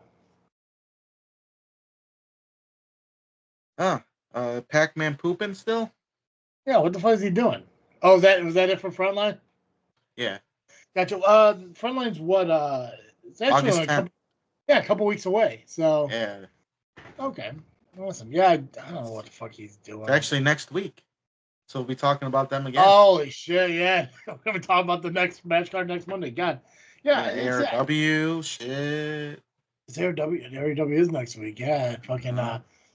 It's interesting to see because I know we talked about it a few times on here, like about baby faces and heels in independent wrestling. So it's gonna be interesting to see with the outcome of what happened in Southland. We're gonna talk about it here shortly. Ooh. Is what happened, now that what happened that night, what's going to flow over to ARW. I know MCW has their show next, I think it's August 10th as well. Oh, fuck, I was going to go to that one too. But I don't know. You may want to go to ARW. See, I want to go to ARW too. So, like, now I'm kind of... There's a match that I just went to Facebook and it just popped up, the first thing. Oh, I can't wait to announce it next week. But you're probably gonna. We won't have to announce it. You can just look at it and be like, "Ooh." I think I kind of want to be surprised. Is it Angel? Is she in it? No. They announced it about a half hour ago. Oh, the tag match? Yes. That'd be a solid fucking match. I don't know. I know I keep saying I need to make it to these shows. Like I need to go back to IPW. I just gotta stop being. My problem is so like Saturday when I got home from SCW, my whole mindset was I was gonna leave SCW and go to Deadpool. I was gonna watch Deadpool at 10:45 at night Saturday night. I didn't end up leaving until like 10:30, 10:40. Like, so obviously I'm not gonna make it. I'm gonna go home. I'm gonna go to bed. I'll wake up and I'll go to fucking Deadpool. That morning. I didn't wake up until like 11 o'clock.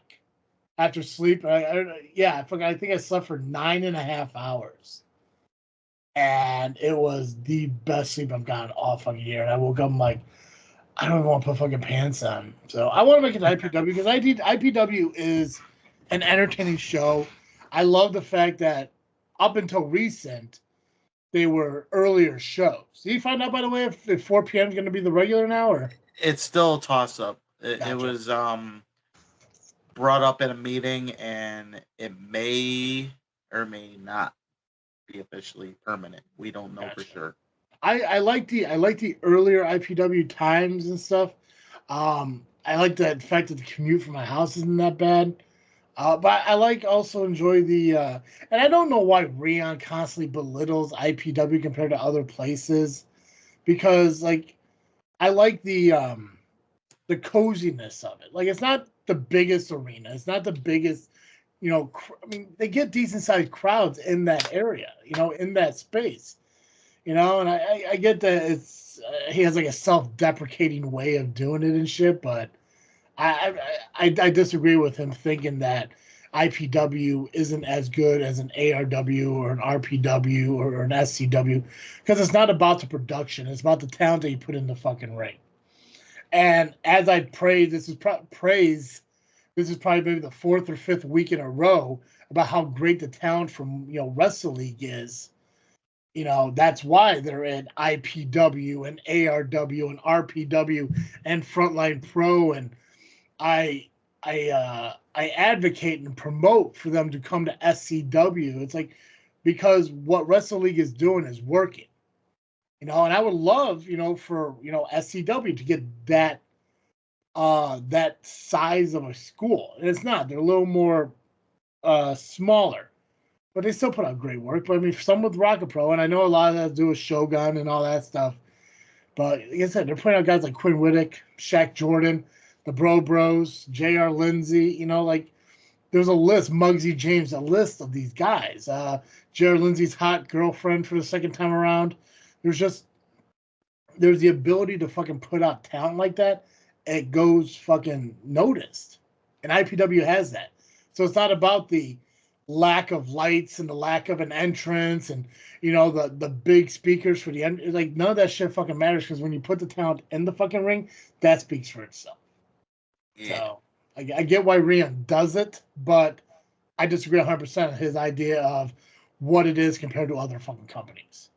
So, you know, you could have great fucking production. You could have fucking NWA-esque indie show production. But if you're putting shit talent in the fucking ring, nobody's gonna care. Like, because they're not gonna pay $30, $40 to watch shit fucking talent. But you go to IPW and what's the tickets? $15? Yep. And see great fucking wrestling, you know? Quinn Whittick and fucking Steve Michaels, you know? Regardless of what anyone says about Steve Michaels, talented fucking guy. Oh, yeah. He just associates himself with assholes. That's all. Yeah. I will pay $15 to watch Whittick and fucking Michaels wrestle each other. Fuck, I paid to watch fucking Nubby wrestle. Because regardless of what people say, Nubby's a great fucking wrestler. I enjoy watching him wrestle. I mean, I could do it for free at SCW. But fucking, I go to Rocket Pro. About 70% of the reason I go is fucking Nubby. The other 30 is fucking Gabagool. That's a lie. The other 30 was fucking Koa's hot manager / fiance. Anyways. Pax, I'm glad you're back from pooping. Let's talk about... Yes. Sorry, I did take a massive Nubby. Yeah, that's fine. Let's talk about Goat Wars. Yeah, let's do that. We had Father Kraft starting the show to take on Buster Nova. Hold on a second. Give the name of the show. The name of the show is Feast of the Goat Queen. There we go. It took place this past Saturday at Rabid Brewing. And the name of the wrestling company is what? Rogue Wrestling Entertainment. There we go. I don't want people to think it's called Goat Wars. So it is definitely not called Goat Wars. Definitely not Goat Wars. Okay, so this was their debut show at the festival that this brewery was putting on. Okay. Right. So the first match was Father Kraft versus Buster Nova. Oh, another quick question, because I know you're probably going to say a bunch of people I never heard of. We've heard the comparison to super wrestlers in the aspect of the mystic. On the outside perspective, from my perspective, are these guys I know that are wrestling under different gimmicks?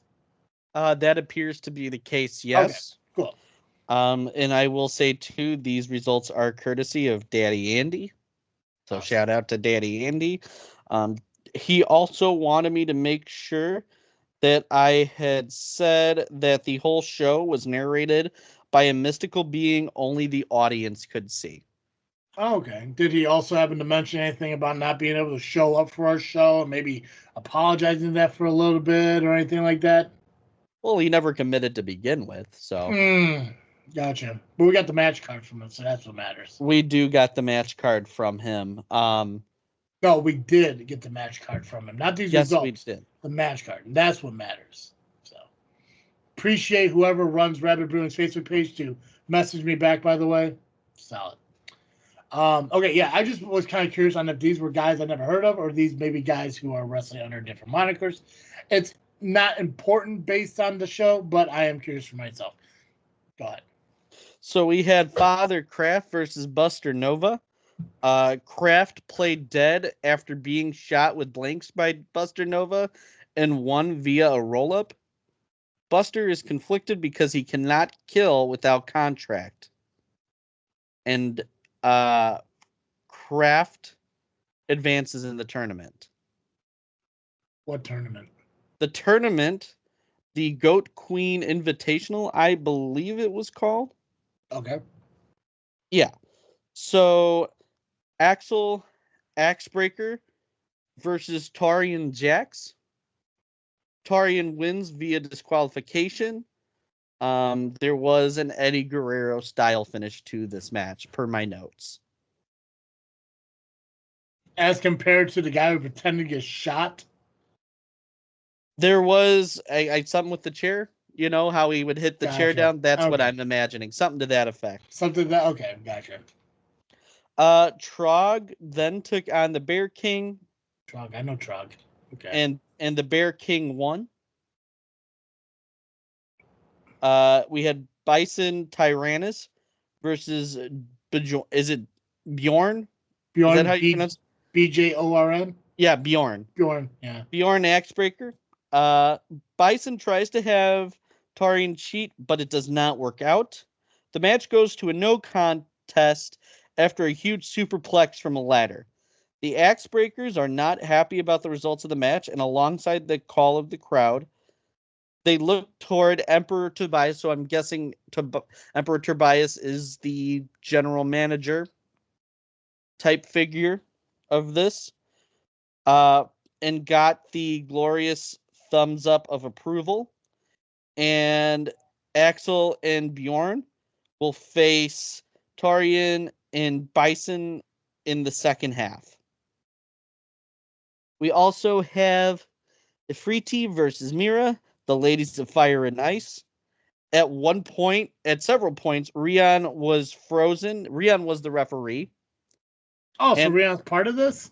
Rion was part of it as a referee.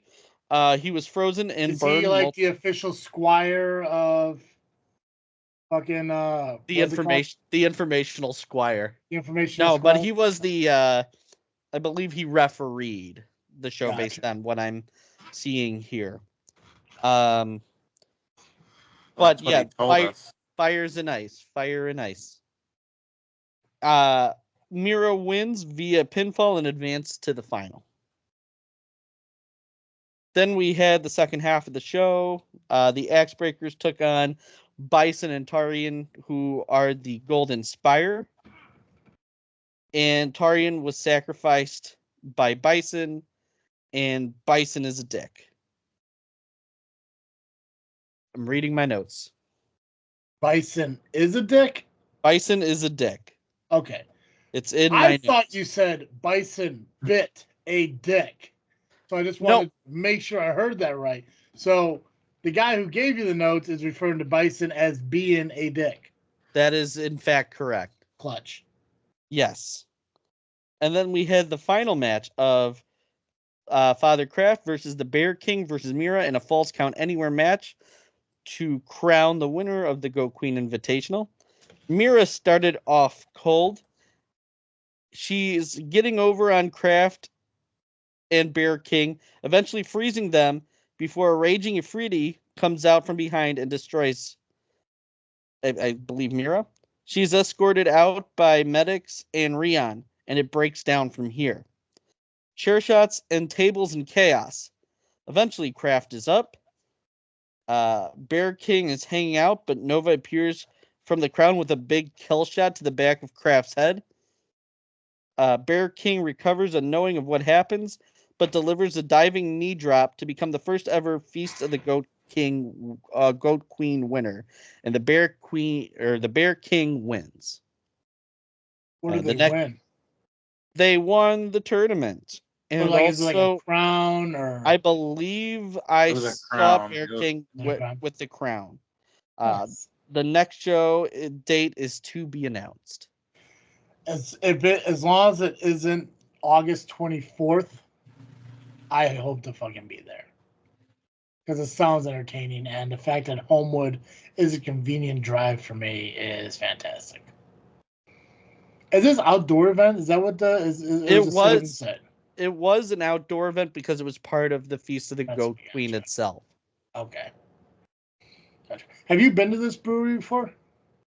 I have not, but I have been on Power Hours where Steve has been there. That's my extent. But I have had their beer, and their beer is very good. Nubby, have you been there before? No. I'm wondering how the setup is inside. Like, is this like maybe a wrestling company that's only going to be around during the summer, or they have a setup on the inside to do stuff like this? If it's not going to be at Rapid, it'll probably be at the Homewood Auditorium. Okay. Pacman, you're on the Power Hour tomorrow? I am, and I was just about to pull up who the guests are. because we have a pretty packed show. Yeah, Because pretty we'll bad. have the geniuses behind Flow, which is the Fantastic League of Wrestling, which will be John Bullard, Scott Jones, Sean Porter, and Ethan Hubbard. Is this a new company? This appears to be a new company, yes. Is this what's taking over Crash Tested Wrestling? No. Isn't that what John Bullard's from? No, he was. Chicago Land Championship Wrestling, Grapple Masters. I mean, John Bullard was a ring announcer at Crash Tested, but okay. I knew the names coincide with each other. Oh, I'm thinking Ched or Jed. Yeah, you're thinking about Jed. Okay. Now Jed sold his stuff. Gotcha. So Flow is a new wrestling company. Yeah. Are we talking about that over here? We could. Well, this is the first time I'm hearing about it, so I guess we'll keep it in mind. I guess is it Indiana based? We will. Let me actually see, because I don't believe that information is Oh, we'll figure it out out tomorrow. there for you. But yeah, we'll see what's going on. Well, because they did have a show. I think they were the ones at Indiana Beach recently. Oh yeah, those are the ones. Yep. Okay. If anything, when they talk about Rabid Brewing and the wrestling show and the festival tomorrow, ask them if they know if they're going to be doing indoor events. I'm assuming maybe Rachel will know and maybe she'll be on. But yeah, I'm just curious. Or if Steve hears this by then, when he pretends that he listens and shit and answers it, whatever. Awesome. Okay, last show, right? SCW's the last one. Main event. All right, Star Spangled Beatdown was this past Saturday. A lot of epicness. A lot of epicness. I got to commentate with Nubby on one of these matches, so that was fun to talk with you. Thanks for coming It up. was an interesting banter. I gotta see this. Did I say something that was funny? I don't remember. It was, well, let's just say it was during Angel's match. Now you can imagine, Pacman. Just imagine the conversation. I can only imagine. Anyways, so obviously we kicked off with High Voltage, as we do any SCW show.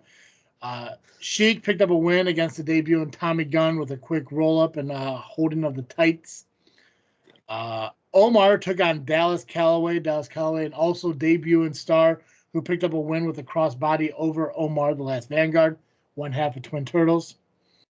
Nubby picked up a win over a debuting Jody Ultra with a very quick small package.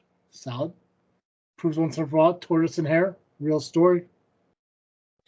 And then he attacked you from behind, man. I don't understand why he did that. Yeah, I know he shook your hand and shit. What did he say there? I mean, like, was there any indication that he was gonna fucking do something? He didn't say a word. No, just shook your hand, and as soon as you turned your back, I just assumed he was just tired from the match. He had that look. But I guess he was just pissed that he lost to me. I mean, again, like you said, the hair and the turtle. That turtle win. Well, we will see him later on in the evening, as well as we would see Dallas Calloway. So not the final night for those two men here.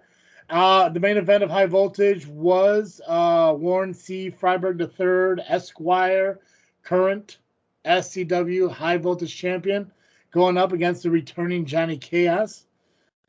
Due to a distraction by Eric Schultz, Freiberg took his eye off the ball and got pinned by Chaos, losing the brand new High Voltage title that Sheik paid for out of his own pocket to purchase for Freiberg. So now Johnny Chaos has won his first ever SCW High Voltage title at SCW.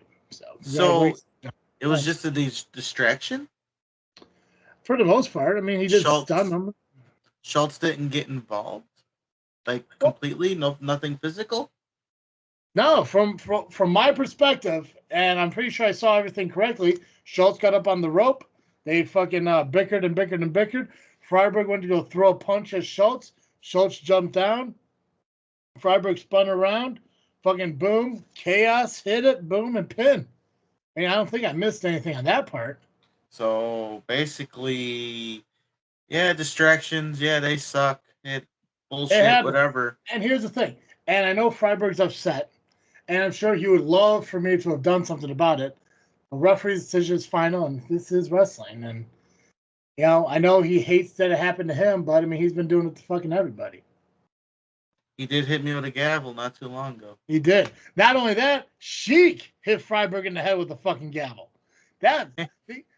So a lot of miscommunication within current punitive damages. Faction Slayer. It was an unfortunate night for Freiberg, but if I was to give credit to him for one thing, this is probably the first time I saw the most athleticism out of him. He actually wrestled, which I was slightly impressed. I have to give the credit to the S6.E39 school for training him.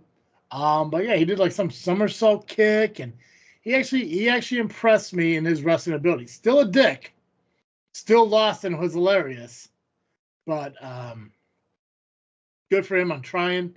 Chaos is current champion, so he got a moment to celebrate with the fans and all that shit. So congratulations to him and his new baby and his new child, yeah, and his hot baby mama. Star Spangled Beatdown kicks off with JPH was supposed to take on Matt Dwar. Unfortunately, Matt Dwar wasn't able to be there. So Dallas Calloway stepped up, put on a pretty impressive showing against a guy like JPH. JPH did pick up the victory in that match. Not sure what happened. He did kind of limp out of the match at the end. I think he may have twisted his ankle or something like that. So hope everything's okay with him. But, an impressive showing for Calloway, even though he didn't pick up the second victory. Keep in mind, this is a hometown boy. He is born and raised Shabance, Illinois. So the fact that he got to debut in front of his family and friends, wrestled twice in one night, is pretty cool. So he did pick up at least one victory, but you're not going to beat JPH your first night out. It's just not going to happen. So Benny Vargas defended his Genesis Championship against VJ Price. Benny picked up the win against VJ. From all accounts, it looked pretty clean, which was pretty impressive for a guy like Benny Vargas. Miles and Jazz took on Dysfunction for the tag team titles. Brandon Espinoza wasn't there, so Kyle brought out his replacement in Jody Ultra, and titles still remained on hand. So if Jody did get pinned, even though he's not technically the champion, titles would have changed hands. A huge fight broke out. Match got thrown out. Tommy Gunn decided to, I don't know if he DQ'd them both or just threw the match out. Threw the match out. Okay. That was the official decision. Gotcha. So no clear winner. Titles don't change hands. Dysfunction still current champions. A lot of people it took to break that shit up. Nubby, you were out there. I saw Apex was out there, and even Freiberg decided to show up. I mean, everyone was out there, from refs to wrestlers trying to break that shit up. So is it the end of it? I don't think so. Mm-hmm. I think it's all stemming from the attack that Dysfunction attempted on Acid Jazz at the Majestic back in May. So, Mike Masters makes his return to SCW. Haven't seen him since the Mr. Bill Classic, as he took on Schultz and Aaron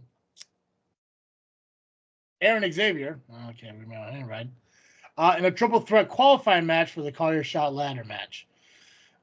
Between the interference of Warren C. Freiberg distracting Schultz and the interference of Erica Dierico distracting Aaron Xavier, Masters was able to get a quick roll-up pin and surprisingly advances into Call Your Shot ladder match. So I didn't think that was going to happen. In my mind, I thought maybe Schultz was going to have this. I also thought Aaron Xavier. I was kind of torn in this match, being a huge Aaron Schultz fan and, also being an Aaron Xavier fan. Mike Masters was on the low pole of that, but he picked up the victory. He had Mr. Latino out there with him, rooting him on the entire fucking way. So multiple distractions, causing multiple people an opportunity for the Call Your Shot ladder match. And, now it just enhances the issues between Freiberg and Schultz. And obviously, we know what happened later on tonight due to Erica's interference with Aaron Xavier. Angel had a match Open challenge. Give me a minute. Collect yourself. Angel had an open challenge for the SCW Women's Championship. Only 2-time SCW Women's Champion at the moment. Opened it up to all comers. Amazon, who returned last month, came out to accept that challenge, led to the ring along with Turtle. Well, actually, Yes. Erica D'Erico came out. Erica, you're right. Yeah, sorry. Just You're Pac-Manning it. I understand. It's just, dude, I did not like what happened. It just seems shady as fuck. But anyways, Erica did come out. I think everyone thought that Erica was going to accept the challenge, and she did not. She did announce who was, which was the Amazon. Coming out with Nubby. Yep. Coming out as friends, as cohorts, as partners in crime. Nubby, instead of sitting at the ringside, because fully knew Amazon can handle herself. Yep. Came and joined me and Chris on commentary. We had some good laughs. We had some good conversations. I got to admire a tremendous match as Angel was kicking the shit out of fucking Amazon until somebody interfered. Cost Angel the match and her title. It was just a minor distraction. Angel took her eyes off the prize. No different than what Freiberg did. Freiberg's a shady fuck. But what happened to Angel is a travesty in itself. But Amazon did win, and now she is one of two-time SCW Women's Champions. And congratulations for her, and hope she has a long, thought-out title defense until she loses it to the future 3-time SCW Women's Champion, Angel. And we did celebrate in the sewers with some pizza. There we go. What kind of pizza? Pepperoni. Clutch. So,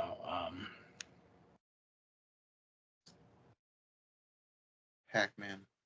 yeah, I guess he even got that we're fucking hosting a podcast here. He doesn't want to pay attention, so that's cool. He's milking his title again. So Yeah, well, it's not about him, so why would he care to listen? You know, it's not Rocket Pro Wrestling or fucking IPW or or LIM. Fucking, Yeah, so it's not. or wait, he don't care yeah. about LIM. No, It's gotta be doesn't, about the top fan. That's right. Yeah, Or the idols, because he loves the idols. So that's right. Well, he acts like them, anyways. In the semi-main event, Apex took on Scott Spade in another qualifying match for the Collier Shot Ladder match. Scott Spade was out there with the returning Logan Steele and obviously Mistress Misery. Apex flying solo. Keith wasn't anywhere to be seen. Already at the disadvantage. Steele and Mistress Misery obviously causing distractions, interferences, and everything until the moment where JPH returns again, limping down there, fucking hero. Shoves Steele into the ring post, knocking him out, causing distraction on Scott Spade for Apex to roll him up, get the 3 count, and Apex has advanced onto the Collier Shot Ladder match along with the earlier winner in Mike Masters, VJ Price, and I think there's somebody else. I just can't remember who it is right now. But they're advancing to the Collier Shot Ladder match at WrestleTopia in September. And then our main event, Nubby, which you came up and you hung out with us on you weren't on commentary, but you hung out with me because that's what friends do. We get to hang out and spend some time together. Watch me do what I do. I had my dinner, so yeah, you did not share your hot dogs, so that was cool of you too. Even I gave you more space on the table. Didn't even share a hot dog. Not, hey, Trace, want a hot dog? No, okay, no. I was hungry.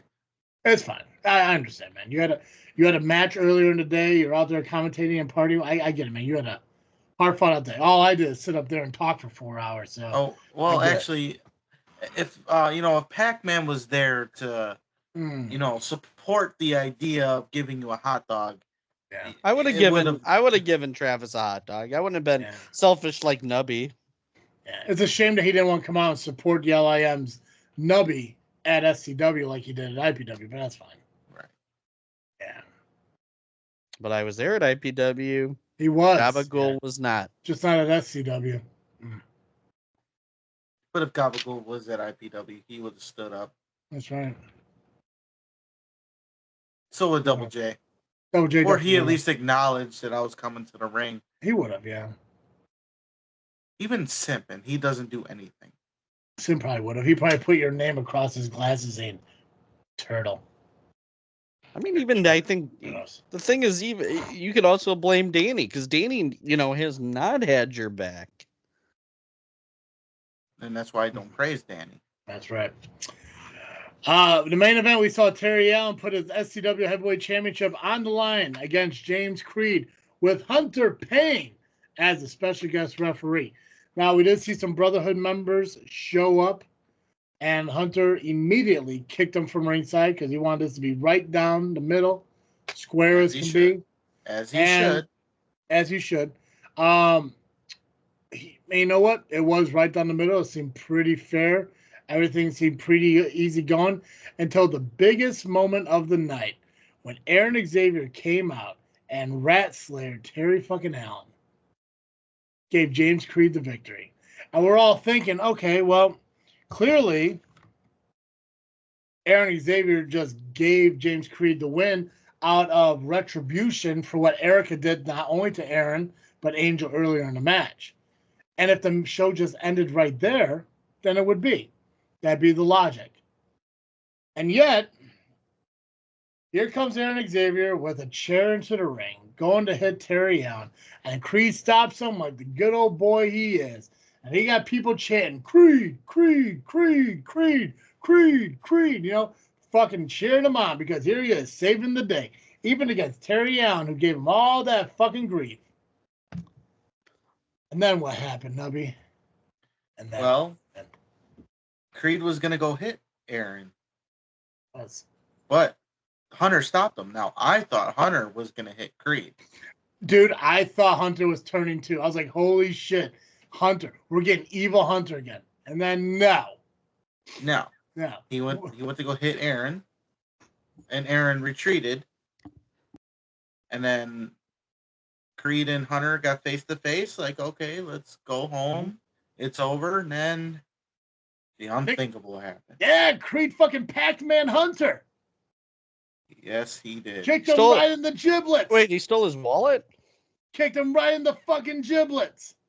DDT'd him on the fucking chair, man. Fucking Aaron came in, beat the shit out of Terry. Angel came in and fucking rocked Erica. And then all three of them standing there. Fucking Aaron got on that mic and announced James Creed as the Sabotage Championship Wrestling Champion. People were fucking crying. Fucking some lunatic, stupid-ass child was taking her Creed shoes off because she was all Hufflepuffed about it. And fucking people are throwing a fit. Nubby got an exclusive with a former co-host of SCW. And even he was shocked and upset about what fucking happened. Claiming, and you're going to see that exclusive on our YouTube channel tomorrow morning. So make sure you tune into JFW. It's brief. It's just an exclusive. Getting their fucking responses and shit. Fucking Nubby's there taking some fucking shellfish, what did I call them? Shelfies? I don't fucking remember what I said. Selfish view. Yeah, there we go. Selfish view. But dude, that fucking crowd went from Creed to fucking crickets, brother. Or fuck you, Creed. Both happened. People fucking girls over here fucking like, what's going on? And children over here fucking crying. You got Chet over there looking stupid as ever. Fucking insane, man. And I'll tell you right now, I never fucking loved Creed more than I do right now. Because I'll tell you right now, if anyone saw, we were supposed to have a Mulligan's Pub at fucking Star Spangled Beatdown on Saturday. And unfortunately, from an attack at the school the night before, prevented that from fucking happening. Who fucking did the attack? I think it's Creed. I think wholeheartedly that was fucking Creed. I don't know who it was. Nobody is saying anything about it. But I'll tell you right now, if we see the actions of Creed on fucking what we saw from Creed on fucking Saturday and the history that he's had over the last few months with Terry and Mulligan and shit, why not it be fucking Creed? crushing the fucking skull of fucking Mulligan, taking him out just like he took out Terry, just like he took out fucking Hunter. Because that guy, have I been saying for years, one day he's gonna realize that these old motherfuckers are trying to take his fucking shine. It sucks because, like, I get where Creed's coming from. I understand, like, just from last night. Yeah. I had some old motherfucker who's been out of the game for over 10 years getting all pissy because I get title shots. Yeah. But at the same time, he joined the evil genius, and we know what he's about. He doesn't care about anybody except him and Angel. And sometimes I don't even think he cares about her. Or she don't care about him. Either way, they're evil. I'm sure they have love between the two. When the eyes are on the prize, they'll throw each other under the bus. It is a unique situation because I didn't even think it was. I didn't even think Sabotage was even there anymore. I thought that thing like disbanded and just fizzled away. But now that it was solely mentioned in that quick promo by Aaron Xavier, with James being the newest member of Sabotage, I don't know what it's going to lead to, but I know obviously the shit between them, Terry, Erica, and Hunter aren't fucking over. With the victory, however, by James Creed on August 24th at the Majestic Theater, James Creed is going to put that title on the line against Vic Capri, which is going to be fucking fantastic. And Go ahead. Let me tell you, and I told Creed earlier on social media, Vic Capri is not Terry Allen. Mm-hmm. He is not Hunter Payne. He is not an old guy that wants to take his spot. Vic Capri can run circles around everybody in this business. So don't take him as an old man. He might be older than you in age, but Vic Capri can go. Mm-hmm. Don't take that from him. Don't disrespect him, Creed. I'm telling you, you're going to be in for a fight of your life with this guy. I haven't seen Vic Capri wrestle in person before, so I'm gonna be excited to commentate this match. I'm excited for it. I think it's gonna be a good matchup. I don't know if Creed's ever wrestled Capri before, but this is gonna be fucking exciting. I know Aaron Xavier has history with him. I know between Dreamwave or whatever, and I don't know their full history. I just know that they've both been a Dreamwave at a time or two. So I know, fucking Xavier has some fucking input, and I'm sure Xavier's going to kind of help him through it as much as he can. But that's a fucking match. And for it to be at the Majestic is going to be even awesome. So, August 24th, Dissension returns to the Majestic in Kankakee. It's the final stop before WrestleTopia.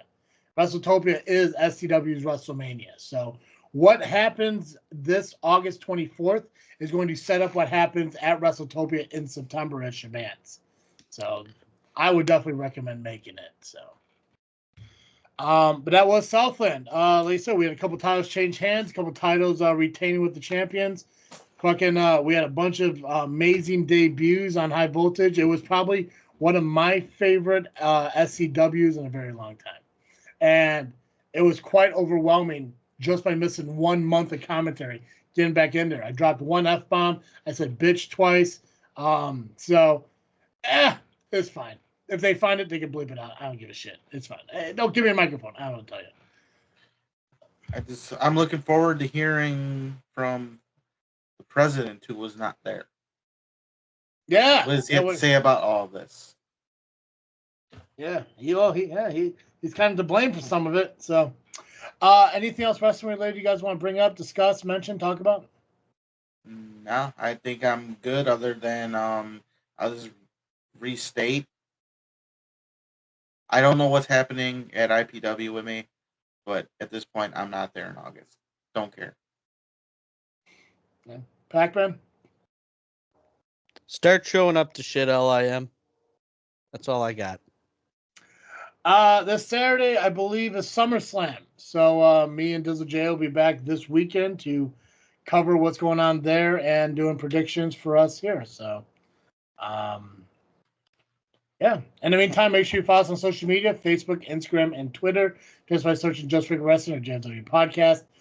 Pacman's doing very well on sharing show notes and pre-advertisements for what we're talking about on the shows and stuff. So if you're ever curious on what we are talking about, check out our Facebook page, the afternoon of or the morning of, typically Mondays and shit like that, or Sundays we record. I guess for the summer it's Sundays, but check our Facebook page. You'll see what shows we're talking about. If there's a wrestling company out there we're not talking about, you do want us to bring up and discuss and talk about, message us, reach out to us at JFW Podcast or whatever. And we'll talk about them. We're always open to, talk about new companies and shit and maybe figure out a way to visit and see that company live in person. So, next week, obviously, we're going to cover the results of maybe POWW Entertainment, possibly Dreamwave, and what was the other one? Backbreaker? Backbreaker, yeah. Backbreaker. And then the following week, we'll have Frontline and ARW. Yep. Yeah, that sounds right. Cool. Awesome. Guys, make sure you listen to us on all your podcast streamings, wherever you find your podcasts, and listen to them. JFW Podcast, search it, subscribe to us, rate us, and review us if it asks for it.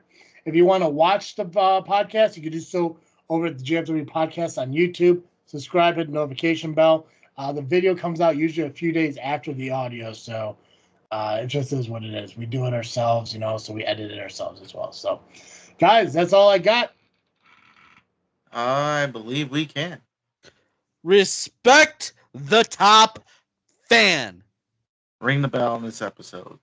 Perfect. As always, I am Travesty. And I am the Faction Slayer, Nubby, the Amazing Turtle, Cowabunga. And I am Pacman. LIM, start showing up to shit. And thank you for listening to the episode of Just Freak Wrestling, the JFW Podcast.